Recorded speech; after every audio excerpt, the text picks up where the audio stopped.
Setelah Lindatan speak up soal JPU-nya Nikita Mirzani, dia langsung didatangin sama aparat. Hai teman-teman semua, maaf ya kemarin saya nggak bisa live. Kalian tahu apa yang terjadi? Jadi kemarin saya itu didatangi oleh para aparat ke rumah tanpa ada surat pemberitahuan, tidak ada surat perintah, dan juga tidak ada surat tugas. Jadi seperti itu ya teman-teman, begitu saya speak up viral, itu intimidasinya sudah datang dan saya sudah alami kurang lebih 2 tahunan. Buset, Bukan 2 melalui chat tahun. atau komentar, tapi mereka datang langsung dengan menggunakan tangan para aparat.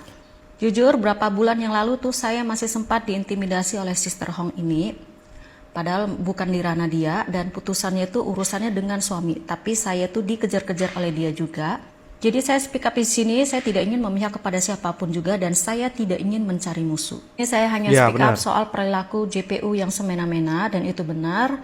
Dia memakai profesi dia, kekuasaan yang dia punyai untuk mengintimidasi orang-orang.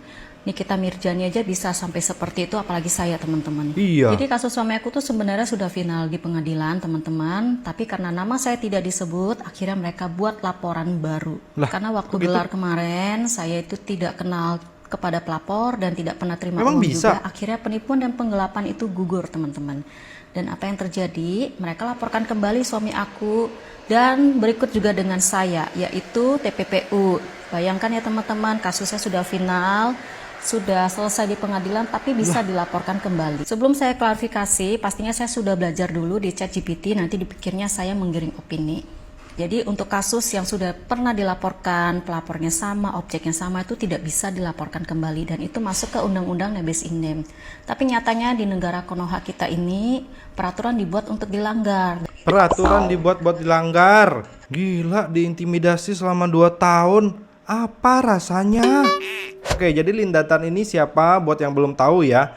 Singkat aja, Lindatan ini itu suaminya Lindatan itu punya kasus gitu loh. Yang ternyata JPU-nya itu sama seperti Nikita Mirzani yang sempat rame beberapa lama kemarin. Dia cerita kalau dia itu diintimidasi nih selama 2 tahun nih sama aparat katanya. Dan pada saat dia speak up soal JPU ini ya, itu dia didatangin sama aparat lagi. Katanya aparat itu datang tanpa surat pemberitahuan, tanpa surat perintah, dan juga tanpa surat tugas. Nah, secara aturan hukum, tindakan aparat wajib berdasarkan surat tugas atau surat perintah. Sedangkan di sini katanya dia tidak ada surat perintah dan juga surat tugas nih. Ya kita nggak tahu ya, pengakuan dari Lindatannya ini tidak ada surat tugas dan juga surat perintah kan. Kalau seandainya emang nggak ada, bisa disebut intimidasi atau bahkan penyalahgunaan wewenang. Lindatan ini juga negasin di videonya dia kalau kasus suaminya ini sudah final di pengadilan. Tapi anehnya katanya muncul laporan baru lagi, yaitu TTPU atau tindakan pidana pencucian uang yang ikut menyeret namanya dia. Jadi kasus suaminya itu udah final, cuman dia itu tidak terkait kan, makanya dilaporkan ulang bersama dengan si Lindatan ini juga. Lindatan bilang kalau kasus sudah final, sudah selesai di pengadilan, tapi bisa dilaporkan kembali. Itu sebenarnya nggak bisa katanya. Masuk ke Undang-Undang Nebis in Indem. Tapi nyatanya di negara Konoha peraturan dibuat untuk dilanggar kata Lindatan. Jadi buat yang belum tahu, Nebis in Indem ini artinya seseorang nggak bisa diadili kedua kali untuk kasus yang sama. Prinsipnya ada di pasal 76 KUHP, tapi Lindatan merasa aturan ini justru dilanggar dalam kasusnya dia. Kalau Lindatan benar ngalamin ini, berarti kita lagi-lagi melihat contoh bagaimana hukum bisa dipelintir sesuai kepentingan. Ngeri negara apa ini? Oke, tapi kalau menurut kalian deh ya, bener nggak sih aparat itu bertindak tanpa surat perintah dan juga melaporkan ulang kasus yang sudah final? Coba tulis pendapat kalian di kolom komentar dan jangan lupa follow akun ini.